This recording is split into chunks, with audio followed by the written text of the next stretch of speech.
19장 11절부터 27절까지 말씀 보도록 할게요. 교독하겠습니다.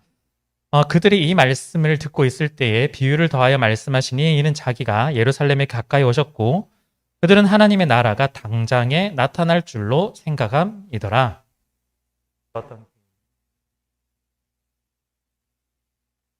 그 종 열을 불러 은하 10문화를 주며 이르되 내가 올 때까지 장사하라 하니라.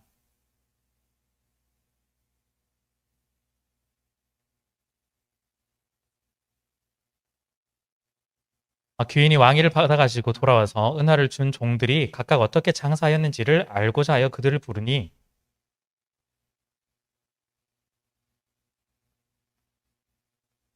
귀인이 이르되 잘하였다 착한 종이여 내가 지극히 작은 것에 충성하였으니 10고을 권세를 차지하라 하고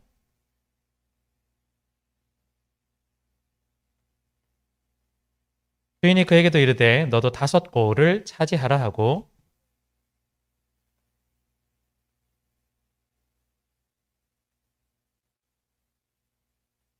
이는 당신이 엄한 사람인 것을 내가 무서워함이라. 당신은 두지 않은 것을 취하고 심지 않은 것을 거두나이다.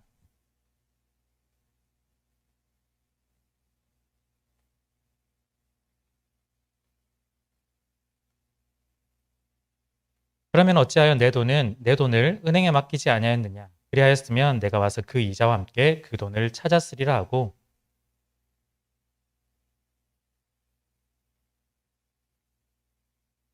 그들이 이르되 주여 그에게 이미 10문화가 있나이다.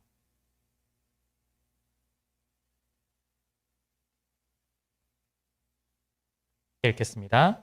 그리고 내가 왕됨을 원하지 아니하던 저 원수들을 이리로 끌어다가 내 앞에서 죽이라 하였느니라. 네, 오늘 말씀은요. 우리가 예수님을 오해하고 있는 것은 아닐까라는 제목으로 함께 좀 나누려고 하는데 오늘 말씀은 우리가 지난주에 봤었던 이야기 바로 삭개오 이야기에서 이어지는 말씀입니다. 그래서 11절 앞부분에 보면 그들이 이 말씀을 듣고 있을 때에 비유를 더하여 말씀하시니라고 되어 있어요. 이게 무슨 말이냐면 예수님께서 삭개오의 집에 있을 때 집에 가서 거기서 식사를 했죠. 그때 하시는 말씀이었어요. 그 말씀을 하시고 그 말씀을 들을 때에 비유를 더해서 예수님이 이야기를 하고 있다 뜻입니다. 그래서 굳이 장소를 따진다고 보면 삭개오의 집일 수도 있고요. 또한 듣는 대상은 그냥 예수님을 단지 모르는 사람들이 아니라 나름대로 예수님을 따라온 사람들이라고 볼 수 있습니다. 물론 우리가 우리식으로 집을 생각하면 아주 소수만 집에 들어갔다라고 생각할 수도 있겠지만 아마 조금 더 많이 간 것 같아요. 예수님과 흔히 말하는 12 제자들이 있을 것이고 또한 그 외에도 예수님을 따르는 많은 사람들이 함께 이곳에 들어와서 잔치를 벌이고 만찬을 했던 것 같습니다. 그때 그 사람들에게 예수님이 지금 이 말을 하는 거예요. 그래서 그들이 이 말씀, 삭개오에 관련된 이야기를 듣고 있을 때에 플러스 비유를 더해서 말씀해 주셨다. 그런데 지난 이야기를 생각해 보면요. 예수님이 어떤 이야기를 했을까가 마지막 주제 하나 나오는데 그걸 하나 더 기억하실 필요가 있겠습니다. 오늘 본문은 아닌데요. 바로 앞절에 예수님이 삭개오 이야기의 결론으로 뭐라고 말씀하셨냐면 인자가 온 것은 즉 내가 온 건 잃어버린 자를 찾아 구원하려 하심이라 라고 이야기를 합니다. 즉 예수님이 이 땅에 온 건 잃어버린 자들을 찾아서 구원하기 위해서 이 땅에 왔다라고 마지막 결론을 내고 있습니다. 이 말씀을 들은 사람들 일반적인 사람들이 아니었죠. 일부러 강조해 드리는데요. 예수님을 따라온 사람들입니다. 즉 예수님이 어쩌면 나름대로 믿음을 가지고 따라온 사람일 수도 있고 또한 예수님에 대한 기대감을 가지고 따라온 사람일 수도 있고 호기심을 가지고 따라온 사람들일 수도 있겠죠. 자, 그런데 이 사람들에게 예수님이 이렇게 말씀하시는 이유가 있는 거죠. 자, 왜냐하면 오늘 11절 뒷부분에 보면 이렇게 되어 있어요. 이는 이유인 거죠. 자기가 예루살렘에 가까이 오셨고 그들은 즉 사람들이요 하나님의 나라가 당장에 나타날 줄로 생각함이었더라입니다. 자, 그래서 제가 처음 시작부터 좀 복잡하게 이야기하는 것 같지만 간단하게 말씀드리면 삭개오의 사건들이 있었어요. 거기서 사람들이 예수님이 하는 행동을 보고 자기가 생각한 거가 조금 다른데라고 지금 생각하고 있는 거예요. 마음속으로. 그래서 그 생각을 교정해 주기 위해서 예수님이 비유를 플러스로 그 자리에서 한 번 더 말씀을 하고 있는 겁니다. 그 말은 무슨 말이냐면 예수님이 학교의 집에서 식사를 하고 한다는 게 어떤 의미냐면요.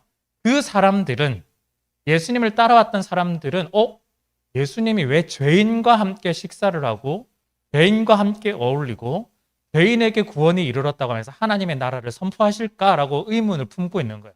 왜냐하면 이 사람들은 하나님의 나라는 다른 형태라고 생각했기 때문이에요. 즉 죄인들을 완전히 몰아내고 죄인들을 완전히 박살내고 그래서 의인들만 모여 있는 그래서 온전한 하나님이 원하는 의인들의 나라가 하나님의 나라가 아닐까라고 계속해서 생각해 왔는데 예수님이 하는 행동이 완전 반대인 거예요. 자기들은 죄인을 몰아내고 의인들이었는데 예수님은 오히려 죄인들을 끌어당기고 죄인들을 품에 안고 죄인들을 품 안에서 하나님 나라가 이르렀다고 이야기를 하니까 막 혼란이 오기 시작하는 거예요. 그것 때문에 예수님이 그 혼란을 교정해 주기 위해서 진짜 하나님 나라가 뭔지를 교정해 주기 위해서 이 비유를 이야기하고 있다라는 겁니다. 자, 이거 굉장히 좀 중요한데 오늘 주제예요, 사실은. 예수님이 바라시는 그 하나님 나라와 이 사람들이 생각하는 하나님 나라가 완전히 반대였어요. 완전히 반대인 거죠. 그걸 교정해 주고 있다는 건 오늘날 우리에게도 동일하다는 이야기예요. 우리가 예수님에 대해서 생각하는 것 그리고 혹은 천국 하나님 나라에 대해서 생각하는 것이 성경에서 말하는 것, 예수님이 말하는 것과 다를 수도 있다. 그래서 우리도 교정을 해야 된다는 게 오늘 이 본문 비교의 주제이며 핵심이라고 할 수가 있는 겁니다. 그래서 사람들이 예수님에 대해서 이해가 잘못됐다라기보다는 오히려 오해를 하고 있다라고 보는 게 훨씬 더 나을 것 같아요. 어떻게 보면은 지금 이 사람들은 어떤 생각을 하고 있냐면 하나님의 나라가 당장 나타난다. 즉 죄인들을 완전히 박살내고 의인들이 있는 하나님의 나라. 그래서 특히 로마의 지배를 받고 있는데 로마를 완전히 박살내고 하나님께서 다스리는 그 나라가 당장 나타난다라고 생각했는데 그게 지금 나타나지 않으니까 어려워지고 있는데 마치 이런 거죠. 떡줄 사람은 전혀 생각하고지도 않는데 그냥 김칫국부터 먼저 마시는 그런 사람들인 거예요. 지금 유대인들이 지금 그런 사람이고 예수님을 따라온 사람들이 그런 사람입니다. 예수님은 나는 이런 걸 할 거야 라고 하는데 지금 예수님은 죄인 박살내고 이런 얘기 하지도 않은데 지금 따라온 사람들은 벌써 그것들을 기대하고 있는 거죠. 마음속에 만들어내고 있는 거예요. 만약에 우리가 그런 거예요. 그냥 친구가 있는데 만약에 정말 친한 친구가 있는데 옆에 친구가 앞으로 너 취직하면 취업하면 한턱 크게 내야 된다 막 이렇게 이야기하는 거죠. 근데 그 친구는 그냥 가볍게 할게 막 그냥 넘겼는데 그냥 한참 시간이 지났어요. 정말 취업을 했어요. 그랬더니 친구가 너 왜 안 쏘냐? 막 이렇게 나오는 거예요. 아직 이 친구는 마음의 준비도 안 돼 있어. 정신도 없어. 적응도 해야지. 근데 이 친구는 지금 아직 한턱을 쏘지 않았다는 것 때문에 이미 마음이 상해져 있어요. 여러분들도 그런 상황이 있는 거 아닐까요? 지금 예수님을 따라온 사람들은 그거예요. 예수님이 아직 전혀 생각도 하지도 않고 있는데 이미 자기들은 왜 하나님 나라 오지 않냐? 왜 죄인들은 박살내지 않냐? 계속해서 지금 요구하고 있고 그런 거예요. 지금 그 마음을 너무나 잘 알고 있기 때문에 이야기를 하고 있는 겁니다. 다 오해인 거죠. 그래서 오해를 좀 한번 교정을 하면 좋겠습니다. 오늘 비유로 한번 들어가 볼게요. 오늘 비유에는 한 귀인이 있다고 얘기를 합니다. 이 귀인은요, 왕위를 받으러 길을 떠납니다. 왕위를 받는다는 건 어떤 거냐면 왕이 되는데 무슨 왕위를 받냐 하겠지만 약간 황제와 왕이라고 조금 생각해 보시면 될 것 같아요. 로마가 그 지역을 전체를 다스리고 있는데 로마 황제가 있는데 물론 전체의 그 땅의 주인은 로마겠지만 지역이 워낙 크고 또한 지역별로 나라별 문화들이 워낙 다르기 때문에 그 지역을 통치할 만한 담당자를 세우는데 그 지역을 관리할 수 있는 권한을 주는 거죠. 그걸 분봉왕, 왕이라고 보통 그래요. 그래서 옛날 그 당시에는 여기 왕으로 임명받기 위해서 로마로 떠나서 임명을 받고 오는 경우가 많았다고 합니다. 그래야 임명을 받아야만 자기가 왕이 되는 거죠. 그래서 여기 귀인도 그 임명장을 받으려고 쉽게 말하면 왕이라는 임명장을 받으려 황제에게 다녀오는 겁니다. 그런데 문제는요, 그 동네 사람들, 그 나라 사람들이 지금 이 귀인에 대해서 굉장히 안 좋은 마음을 가지고 있었던 거예요. 이 귀인이 왕이 되면 굉장히 위험하다. 귀인이 왕이 되면 너무나 싫다라고 적극적으로 방해를 하기 시작합니다. 마음속으로만 한 게 아니라. 그래서 오늘 비유해 보니까 14절에 그런데 그 백성이 그를 미워하여 귀인이죠. 사자를 뒤로 보내어 이르되 누구에게 보내냐면 아까 말씀드린 황제 같은 경우죠. 우리는 이 사람이 우리의 왕됨을 원하지 않습니다. 라고 황제에게 사자를 보내서 친서를 보내고 막 이렇게 이야기를 하는 거예요. 왕위를 어떻게든 막아보려는 의도였던 거죠. 자, 적극적으로 지지했습니다. 그런데 어떻게 됐을까요? 결국엔 귀인이 왕위를 받고 옵니다. 진짜 왕이 임명장을 받고 진짜 와서 왕이 되는 거예요. 이게 문제가 조금 생기기 시작한 거죠. 그런데 이 이야기에서는 그 왕을 반대했던 사람들에 대한 이야기보다 다른 이야기를 먼저 하고 있어요. 어떤 이야기냐면 귀인이 왕위를 받으러 가기 전에 자기 종들이 있는데 그 종들에게 한 문화씩 나눠주면서 장사를 하라라고 이야기를 하고 또한 그렇게 떠납니다. 그리고 돌아와서 이 종들이 어떻게 장사를 잘 했는지에 대해서 확인하고 점검하죠. 오늘 내용을 보듯이 잘 알듯이 우리 한 문화를 받은 사람이 저는 10문화를 남겼습니다. 칭찬받았어요. 한 문화를 있는 사람이 5문화를 남겼더니 칭찬받았어요. 그런데 한 사람, 한 문화를 그대로 수건에 싸두고 숨겨둔 사람에게는 굉장히 잘못됐다라고 야단을 치고 있죠. 그리고 그 사람의 문화마저도 돈마저도 빼앗고 왕을 반대했던 그 사람들마저도 한 번에 제거를 해버리는 일이 여기에 나와 있습니다. 자, 오늘 이 비유의 내용이 뭘까요? 사실은 제일 처음에 제가 이 주제를 마치 이야기 좀 했는데 이 비유가 말하는 게 뭘까? 우리가 보통은 여기는 문화라는 단위를 썼기 때문에 화폐 단위를 조금 헷갈리긴 하지만 아마 이런 게 좀 떠올리실 거예요. 달란트 비유라고 보통 해가지고 또 우리에게 주신 재능도 달란트라고 보통 이야기를 하잖아요. 그 달란트를 받으면 우리가 잘 이렇게 사용하고 잘 만들어야 되는데 한 문화를 받은 이 사람이 수건에 숨겨둔 사람이 제대로 그렇지 않았다. 어떤 사람은 10문화, 5문화 남겼는데 한 사람은 잘 활용하지 않았다 해서 우리는 오히려 그 하나님의 그 말씀에 충성을 다해야 된다. 그리고 최선을 다해서 이걸 한 문화를 10문화, 5문화 남기듯이 거기에 정말 마음을 모아야 된다. 써야 된다. 충성해야 된다. 아마 이렇게 생각할 수도 있는데 오늘 말씀은 전혀 그런 관계없어요. 완전 오해입니다. 핵심이 아니고요. 오늘은요. 제가 앞서 일부러 말씀드린 것처럼 삭개오 이야기에서 연결되는 거기서 힌트가 있는 거죠. 즉 삭개오의 이야기에서 이어지는 하나님에 대한 오해, 예수님에 대한 오해, 하나님 나라에 대한 오해를 이 비유를 통해서 바로잡기 위해서 이 비유를 말씀해 주신 겁니다. 그래서요, 제가 아까 그 비유에 잠깐 설명하면서 이 귀인과 그 나라 백성들과의 관계, 사이 안 좋았죠? 그거랑 있었고, 또한 귀인과 종이 서로 어떤 상황이고 어떤 명령과 어떤 수행을 했는지를 두 가지를 좀 말씀을 드렸는데 앞으로 이 두 가지를 하나로 합쳐서 좀 말씀을 좀 드려보고자 하고요. 또한 그걸 통해서 우리에게 주시는 것들을 좀 생각을 좀 해보고자 합니다. 자, 오늘 비유가 말하는 건요. 아예 단도직입적으로 얘기해서 세 가지 의미가 있습니다. 첫 번째는요. 이 비유는 우리의 현실을 이야기를 해주고 있습니다. 지금 이 비유는 우리의 현실이라고 이야기를 하고 있어요. 처음에는 귀인과 그 나라 사람들 또한 귀인과 종에 관련돼서 이야기를 좀 했는데 하나로 좀 묶어야 됩니다. 왜냐하면요. 사람들은요. 귀인을 싫어해요. 그 나라 사람들은 귀인을 싫어합니다. 그래서 사자까지 보내서 왕이 되면 안 된다라고 이야기를 했죠. 그런데 귀인과 종의 관계를 다시 한번 또 생각해 보면 귀인은 종에게 한 문화씩 주면서 장사를 하라고 했습니다. 자, 여기서 문제가 생겨요. 왜 문제가 생기냐? 이 종이라면 한 문화를 가지고 장사를 해야 되는데 누구를 상대로 장사를 해야 될까요? 예, 왕이 되기를 싫어한 귀인을 굉장히 싫어하는 그 사람들을 대상으로 장사를 해야 된다는 뜻이에요. 너무 여러분들이 뭐라고 해야 될까요? 이 성향이 강하신 분들은 그러면 다른 나라에서 장사하고 이렇게 생각하지 마시고 이유니까요. 결국엔 그 나라 안에서 장사를 해야 되잖아요. 결국 그 나라 안에서 장사를 해야 되는데 그 나라 백성들은 귀인을 싫어한다는 거예요. 그런데 싫어하는 귀인의 명령을 받은 이 종이 누군지 다 알고 있는데 그 사람들이 장사를 한다면 이 장사가 쉽게 될 수 있을까? 쉽게 되지 않는다라는 거예요. 문제가 있다는 거예요. 그래서 지금 비유는 마치 두 가지가 따로따로 떨어져 있는 것처럼 보이는데 즉 귀인과 사이가 나쁜 사람들과 또한 귀인과 종의 관계처럼 따로 떨어진 이야기인 것처럼 보이지만 사실은 하나로 합쳐보면 문제가 생기는 거예요. 귀인의 명령을 받은 이 종이 장사를 해야 되는데 귀인을 좋아하지 않아. 좋아하면 장사가 쉽게 되겠죠. 이런 장사를 하고 저런 장사를 하는데 내가 도와줄게요. 내가 같이 해봅시다. 그래서 내 이름도 좀 알려드리고 해가지고 나도 좀 자리도 하나 차지해보고 이렇게 이야기할 수 있겠지만 사람들은 다 싫어하거든요, 지금. 심지어 사람까지 보냈다. 이 이야기는 목숨 걸고 반대한다는 뜻이에요. 그냥 마음속으로 반대하는 게 아니에요. 목숨 걸고 반대하는 거예요. 그 사람들을 대상으로 지금 장사를 해야 한다라는 거죠.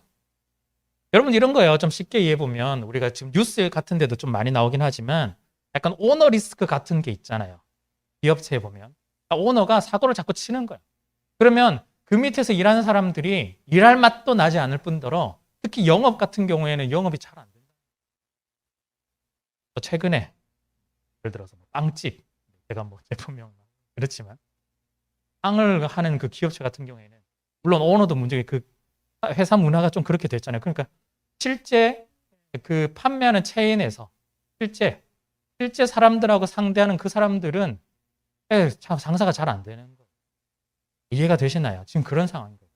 지금 나름대로 이 명령을 받아서 한문화를 받아서 장사를 하려고 하지만 그 사람들은 사지도 않고 팔지도 않고 장사를 안 하려고 계속해서 그렇게 하는 상황인 거다인 겁니다.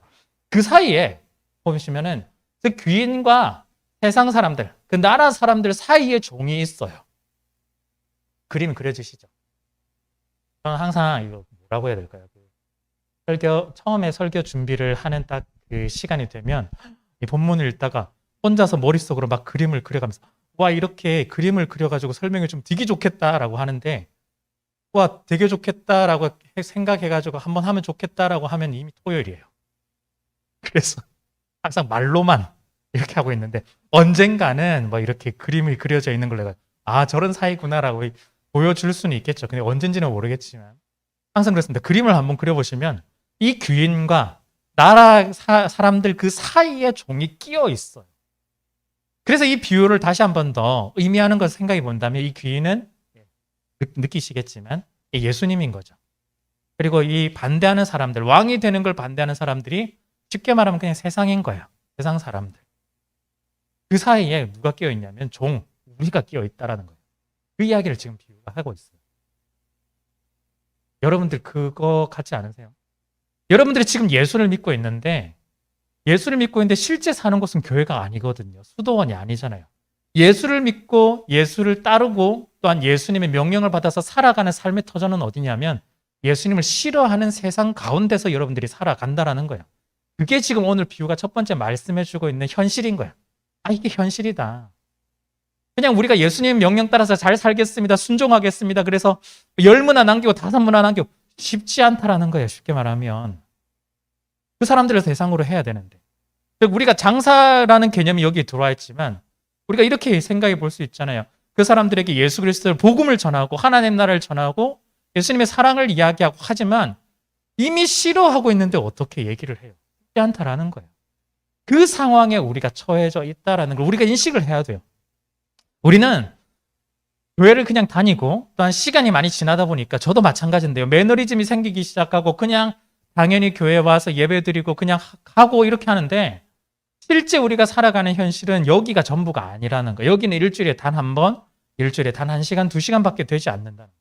평상시에는 우리가 예수님을 알지 못하는 사람들과 계속해서 만나야 되고 그 가운데 흔히 말하는 내가 예수 그리스도의 향기를 보여주고 예수 그리스도의 복음을 전하고 그렇게 삶을 향해서 살아가 나가야 되는데 와, 쉽지 않다. 그리고 여러분들이 더 느끼기에는 아마 예전보다 최근 몇 년 사이엔 더 교회에 대한 이미지가 훨씬 더 좋지 않잖아요. 쉽지 않다라는 거예요. 그래서 첫 번째 일단 우리에게 들려주는 건 우리가 일단 현실인식을 해야 된다는 겁니다. 쉽지 않다. 현실인식을 우리가 해야 된다는 거예요. 자, 그러면 우리가 처해져 있는 이 현실 가운데 이걸 어떻게 잘 받아들이냐. 우리가 현실이라는 곳에서 특히 주인이신 예수 그리스도의 명령을 받아서 잘 살아가야 되는데, 즉 우리가 믿는 믿음이 있다면 그리스도께서 우리에게 주신 이 명령을 따라서 잘 붙들어야만 정신 차리고 이 세상 가운데서 살아가면서 드러내고 나타낼 수 있을 텐데 그 올바르게 나타내기 위한 이해가 반드시 필요합니다. 즉 예수님이 어떤 분인지에 대한 이해가 필요해야, 즉 그 이해도 올바른 이해가 필요해야 우리가 이 세상 가운데서 넉넉하게 버티면서 잘 살아갈 수 있어요. 버티면서 살아갈 수 있어요. 누구나 사실은 열무나 다 할 수 있는 걸 거거든요. 오늘 비유해 보시면 10명의 종에게 한 문화씩 나눠주는데 등장하는 사람은 3사람밖에 없잖아요. 한 사람이 10, 한 사람이 5, 한 사람이 하나. 어쩌면 나머지 사람들은 거의 한 문화에 가까울 수도 있어요. 그게 숨겼든 열심히 했는데도 그렇게 나왔든 결과는 결국 한 문화일 가능성도 굉장히 높습니다. 한 사람이 한 문화가 10문화가 되는 거는 완전 일반적이지는 않아요. 그러니까 여러분들이 나가서 전도했다고 해서 갑자기 10사람이 또 오고 이러진 않잖아요. 한 명 데리고 올까 말까? 한 명이 예수 믿을까 말까? 평생을 다해도 쉽지 않은 사실은 그런 모습이거든요. 쉽지 않다라는 거예요. 그렇다면 우리가 그곳 가운데서 현실 가운데서 예수 그리스도가 어떤 분인지를 제대로 이해하지 못하고 올바르게 접근하지 못한다면 우리가 오늘 한문화 이야기하는 그 종처럼 이야기할 가능성이 굉장히 높다라는 거예요. 오늘 비유에서 말하는 건 특히 귀인을 볼 때 예수님을 이야기하고 있는데요. 예수님이 어떤 분인지 몇 가지 조금 힌트가 있긴 해요. 제가 처음에 무슨 충성 이런 이야기는 아니라고 이야기를 했는데 그 문화의 이야기를 잠깐만 좀 얘기를 좀 생각해 보려고 합니다. 한 문화는요, 보통 한 60분의 1 달란트라고 이야기를 보통 합니다. 한 문화가 어느 정도냐면 하루 일당으로 치면 약 100일 정도의 일당. 그래서 조금 계산하기 쉽게 생각해 본다면 그냥 계산하기 쉽게 하루에 10만 원이다 일당에 치면 대략 한 1,000만 원 정도의 금액이 한 문화입니다. 곱하기 60을 하면 한 달란트라고 정도 보시면 될 것 같아요. 성경에서 달란트가 굉장히 큰 단위거든요, 생각보다. 그래서 어쨌든 한 문화가 우리식으로 그냥 좀 쉽게 계산해서 한 1,000만 원 정도다. 자, 그런데 주인이 각각 이 10명의 종에게 1,000만 원씩 주면서 한번 장사해봐라. 내가 올 때까지. 그렇게 하고 떠나갔다라는 거예요. 자, 여러분 생각해 보기에 그냥 이야기처럼 주인이니까 맡기고 했다라고 생각하겠지만 정말 돈이 많으신 주인은요, 그렇게 하지 않아요. 절대 사람 믿지 않습니다. 자기가 자신을 믿지. 내가 어디에 투자를 해야 되고 어디에 돈을 맡겨야 되고 어떻게 하면 돈을 벌고 하는 건 자기가 훨씬 더 잘 알지 그냥 시험 삼아서라도 절대 주지 않아요. 참 묘해요. 돈이 조금 적으신 분들은 참 옆에 있는 사람 불쌍하면 쉽게 이렇게 좀 지원도 하고 그래요. 내가 얼마 없어도. 근데 돈이 많으신 분들은 이거에 관해서 정말 갔을 때 제대로 활용이 되는지 제대로 지원이 되는지 굉장히 꼼꼼하게 따지면서 지원을 하기도 하거든요. 그래서 만약에 우리가 뭐 어떤 스타트업을 한다, 사업을 한다, 시작한다. 그래서 돈이 많으신 분들이 어느 정도 딱 지원을 했으면 좋겠는데 쉽지 않다라는 거예요, 생각보다. 지원을 받으려면 정말 더 꼼꼼하고 어떻게든 더 잘 설득해야 되고 그냥 뭐 드라마 나오는 것처럼 갑자기 PT 한번 딱 잘했다고 그래, 내가 한 10억을 이러지 않는다는 거예요. 그런 비유를 봤을 때 오늘 비유에서 말하는 게 뭐냐면 그 당시나 지금이나 사실 똑같거든요. 주인이 종에게 이 한 문화씩 나 맡겨가지고 손해보면 너 죽는다 이런 것도 아니에요. 그냥 맡겨서 한번 장사해 보라고 하는 거예요. 기본적으로 신뢰가 있다는 뜻입니다. 이게 우리에게 주는 의미가 있어요. 흔히 말하는 문화, 아까 말했던 달란트 이런 건데요. 우리에게 나름대로 하나님께서 주신 것들이 있는데 기본적으로 이걸 주셨을 때 너 잘 사용할 수 있을까 이런 개념이 아니라 우리를 믿고 신뢰하기 때문에 우리 가운데 허락하신 것이고 우리 가운데 믿음으로써 모든 것들을 맡겼다는 게 결과가 어떻게 되었든 일단 우리 가운데 믿음으로 우리 가운데 신뢰함으로 주신다라는 거예요. 하나님과 우리의 신뢰 속에서 우리에게 맡겨 주신다라는 겁니다. 그런데 독특한 게 뭐냐면요. 오늘 본문에는 모두 다 한 문화씩 나눠줘요. 모두 다 동일하게 공평하게. 그래서 이 부분을 보고 우리가 공평하신 하나님 사실은 우리가 아까 재능이나 이런 걸 따져보면 전혀 공평하지 않거든요. 내가 다른 사람을 보면 훨씬 더 잘하는 사람 많잖아요. 악기를 잘 다루는 사람도 있고 말도 잘하는 사람도 있고 공부도 잘하는 사람도 있고 기획이나 이런 것들을 너무나 잘하는 사람도 있고 그러니까 내가 가진 거에 비해서 다른 사람들이 너무 잘해 보이는 게죠. 그런 면으로 봤을 때 전혀 하나님은 공평하지 않잖아요. 비현실적인 거예요, 사실은. 한 문화씩 주는. 그런데 왜 우리는 하나님을 공평하다고 이야기를 할까? 사실은 하나님이 한 문화씩 줘놓고 그 한 문화에 대한 결과물을 볼 때 하나님은 절대 다른 사람과의 비교를 통해서 그 사람에 대해서 착하다, 못됐다, 어리석다 이야기 절대 하지 않는다라는 거예요. 무슨 말이냐? 5문화를 벌었어요. 너는 왜 옆에 있는 사람 10문화 벌었는데 너는 왜 5개밖에 벌지 못했냐? 이렇게 하지 않으신다라는 거예요. 이게 독특해요. 오늘 만약에 한 문화밖에 남기지 않은 그 종이 자기가 정말 최선을 다해봤는데 저는 결국 그래도 한 문화 그대로입니다 하면 아마 예수님 칭찬해 줬을 거예요. 아무런 것도 없이 그냥 덮어뒀기 때문에 지금 야단을 맞고 있는 거거든요. 예수님의 초점은요, 다른 사람과의 비교를 통해서 우리에게 얘기를 하는 게 아니라 내가 받은 것과 더불어서 내가 남긴 것, 그 두 가지만 비교하시는 거예요. 내가 받은 것과 내가 남긴 것. 내가 받은 것과 내가 남긴 것. 즉, 예수님은 우리에게 좀 더 다른 능력치와 다른 달란트와 다른 것들을 주셨지만 그 가운데 우리가 받은 것들 가지고 어떻게 잘 활용하느냐에 대해서 이야기를 하시지 왜 넌 저 사람보다 더 잘하지 못했니? 절대 그렇지 않다라는 거예요. 우리가 삶을 살아가다 보면 물론 세상 속에서는 당연히 많이 능력을 띄어내고 또한 더 많은 것들을 결과물을 흘러내는 것이 잘하는 사람이다, 칭찬받는 사람이다 하겠지만 우리 교회는 그렇지 않잖아요. 왜 하나님의 그 마음을 담아서 우리는 지금 하고 있거든요. 그래서 우리가 잘 못해도 괜찮아요. 자기가 있는 마음 가지고 최선을 다하기만 하면 되거든요. 하나님 그걸 원하시거든요. 그런데 왜 나는 옆에 있는 교회 지체를 보면서도 왜 나는 더 잘하지 못할까, 더 못할까? 비교할 이유가 없다라는 거예요. 예수님이 이런 분이세요. 사실은. 우리 자신에만 초점을 두고 있지 다른 사람 비교를 통해서 만들어 가시는 분이 아니다라는 거예요. 그렇기 때문에 신뢰함으로 우리 가운데 이걸 주었지 믿지 못한다면 결국에는 쟤는 아무것도 안 될 것 같으면 애시당초 아무것도 없었겠죠. 근데 우리가 이 자리에 와서 나 스스로 보기에 아무것도 못하는 것 같아 보이지만 능력도 없는 것 같아 보이고 또한 아무것도 할 수 없는 것 같아 보이지만 그럼에도 우리를 이 자리까지 불러주시고 인도하신다는 건 그 사람의 각자 인생 가운데 하나님께서 하시는 일들이 있다는 뜻입니다. 그게 예수님이에요. 그게 우리 가운데 이야기를 할 뿐이죠. 그래서 이 사람들이 10문화를 남겼든 5문화를 남겼든 달란트 비유에서도 10달란트를 남겼든 5달란트를 남겼든 그 사람들에게 굉장히 어떤 사람은 엄청난 축하를 전하고 그러지 않아요. 다 착하고 충성되다라고 똑같이 이야기를 할 뿐이에요. 사실은 다 똑같아요. 그게 예수님이시거든요. 이게 하나님의 공평이에요. 우리에게 주신 것만큼 우리에게 해당은 나가는 거예요. 그리고 처음부터 많은 걸 똑같이 준다 그런 게 아니에요. 그 사람에게 상황에 따라서 또한 그 사람의 모든 것들을 다 하나님께서 정하신 대로 하신다라는 거죠. 그래서요, 하나님께서 우리를 비교하면서 존재감을 낮추시는 분이 아니라 오히려 우리에게 신뢰하며 우리에게 모든 것들을 위임하며 또한 그 가운데서 하나님의 그 사랑 가운데서 만들어내기를 훨씬 더 기대하시는 거죠. 그래서 스스로 낮추지 마세요.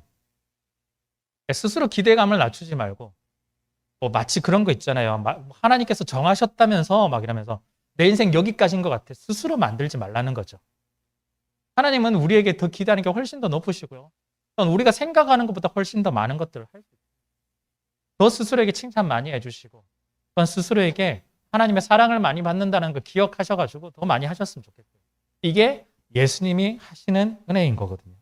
또한 더불어서 예수님은 지금 이야기할 때 한 문화 남긴 종에게 너 왜 이렇게 오해했니? 라고 이야기를 하고 있어요.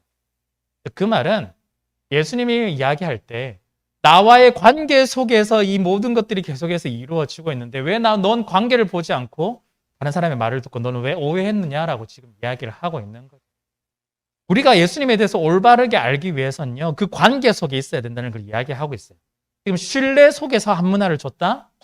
이거는 서로가 알고 있고 관계 속에 있다라는 증거입니다. 그 관계 속에서 우리가 예수님을 봐야 돼요. 예수님의 사랑 가운데서 예수님의 신뢰 가운데서 예수님을 다시 한 번 더 좀 볼 수 있어야 되겠습니다. 자, 그렇다면 우리가 이런 예수님을 좀 잘 받아들이면 참 좋을 텐데 실상은 잘 그렇지 못한 경우가 생각보다 좀 많이 있거든요. 왜 예수님을 오해하고 잘 받아들이지 못하게 될까? 왜 오해했을까? 그건요. 바로 세상으로부터는 인식을 그대로 받아들였기 때문이에요. 그게 오늘 비유를 통해서 들려주는 세 번째입니다. 세상에서 오는 인식을 우리가 그대로 받아들였어요. 그것 가지고 그 렌즈를 가지고 예수님을 지금 보고 있기 때문이에요. 한 문화를 그대로 숨겨둔 종이 21절에서 이렇게 이야기하는데요. 뭐라고 하냐면 왜 그랬냐면 이는 당신이 엄한 사람인 것을 내가 무서함이라 당신은 두지 않은 것을 취하고 심지 않은 것을 거두나이다. 한 문화 남겼던 사람이 이렇게 이야기를 하는 거죠.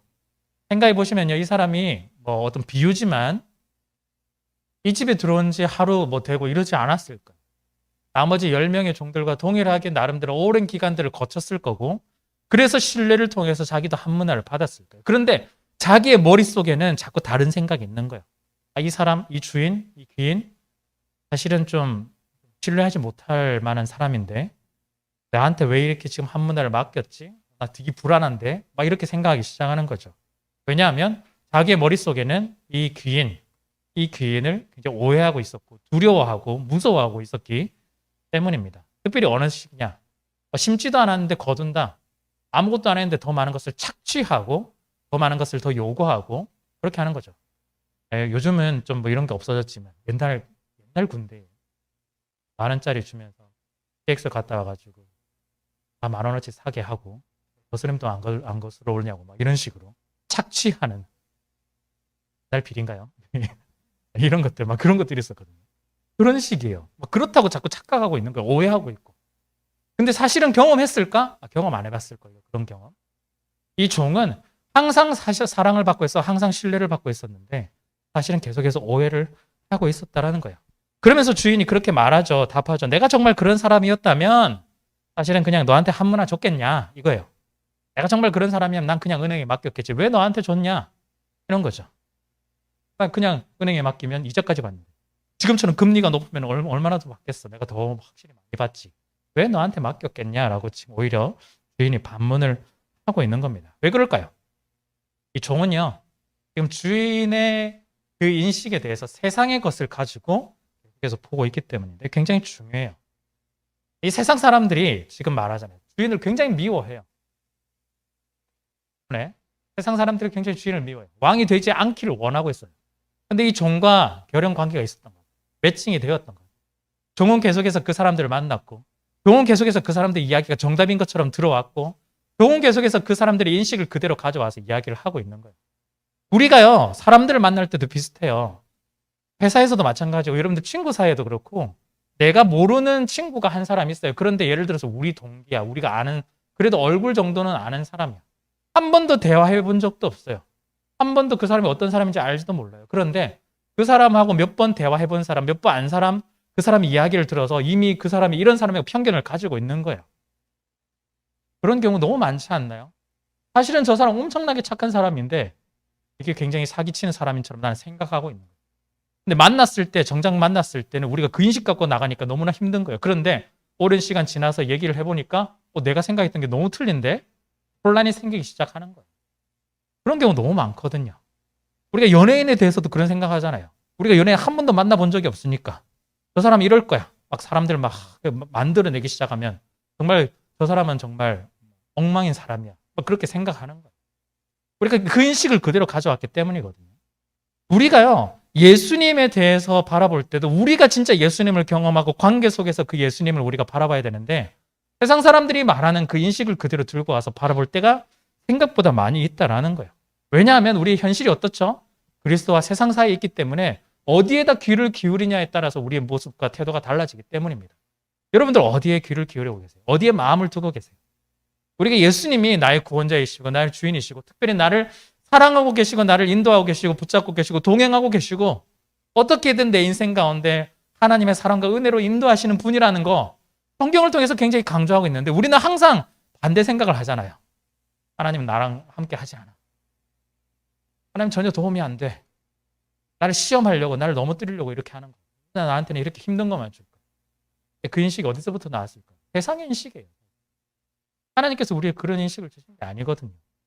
근데 그 인식이 아주 당연한 것처럼 우리를 받아들여서 오해하게 만드니까 결국 어떨까요? 결과물, 태도까지도 그렇게 드러날 수밖에 없다는 거예요. 한 문화를 똑같이 받았지만 10문화, 5문화 남긴 사람들 혹은 오늘 본문에 등장 안 했지만 열심히 했음에도 불구하고 여전히 한 문화를 받았던 사람들도 있겠지만 그 사람들은 예수님에 대해서 귀인에 대해서 오해를 하지 않고 우리의 주인이 참 좋은 주냐. 어떻게든 열심히 하고 있으면 우리의 주인이 이 명령을 잘 수행하고 있으면 우리에게 칭찬해 주실 뿐이야. 그런데 이 사람만 그렇지 못했다라는 거예요. 인식이 오해가 너무나 심했기 때문입니다. 아담과 하와 처음에도 당연히 사람들도 그렇겠죠. 그 사람들도 사실은 같은 현실이었어요. 어쩌면 세상을 대표하는 뱀과 하나님 사이에 있던 존재였던 건지 모르겠습니다. 그 사람들이 어떻게 했을까요? 하나님 음성 귀에 안 그려였어요. 무엇에 귀를 기울였을까요? 뱀이 하는 이야기에 귀를 기울였어요. 너 하나님처럼 될 수 있어. 하나님 너 지금 하나님처럼 될까 봐 지금 무서워서 그런 거야. 정말 그럴까? 아니겠지 라고 생각했겠지만 아니야. 그럴 거면 왜 저런 거 명령을 해가지고 못 먹게. 먹는 순간 너는 진짜 하나님 될 수 있어. 진짜 그런 것 같아. 그러면서 시작된 거거든요. 우리가 어디에 마음을 두고 어디에 귀를 더 기울이느냐. 우리가 하나님에서 오해하고 있는 건 아닐까?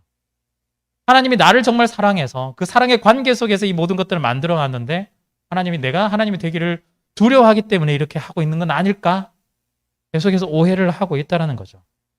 세상은 계속해서 우리에게 이야기할 거예요. 여러분들을 향해서. 하나님 너 안 좋아해. 하나님 너 싫어해. 만약에 좋아한다면 이렇게 힘들게 놔두겠어? 이렇게 이야기하겠죠. 넘어가시면 안 돼요. 그 인식을 가져오시면 안 된다는 거예요. 우리는요, 우리를 사랑하시고, 우리를 인도하시고, 붙드시는 그 하나님이 성경을 통해서 너무나 강조하고 있는데, 그건 전혀 귀를 기울이지 않는다라는 거죠. 이미 관계 속에서도 계속해서 이야기를 하고 있는데, 그 관계마저도 계속해서 부인할 가능성이 너무나 많다라는 겁니다. 사람은요, 가만히 있어도 그냥 오해하게 되어 있어요. 그래서 스스로를 난 너무 잘하고 있어. 난 너무 하나님을 잘 알고 있어. 스스로 너무 자만하지 마시고 한 번 더 계속해서 한번 점검해 보시면 좋겠습니다. 내가 하나님을 오해하고 있는 건 아닐까? 내가 예수님을 오해하고 있는 건 아닐까? 정말 나를 사랑해서 지금까지 인도하셨는데 내가 계속해서 오해해서 예수님과의 관계가 서먹해지게 만드는 건 아닐까? 우리가 서먹해지니까 한번 신앙이 조금 삐끗하다 싶으면 죄책감 때문에 못 나오는 거잖아요. 전 너무 예배도 잘 안 드리고 이래가지고 못 나올 것 같아요. 막 지은 죄가 많아가지고 고기도 못 들어가지고 교회 못 나올 것 같아요. 계속 그러잖아요. 오해해서 그렇거든요.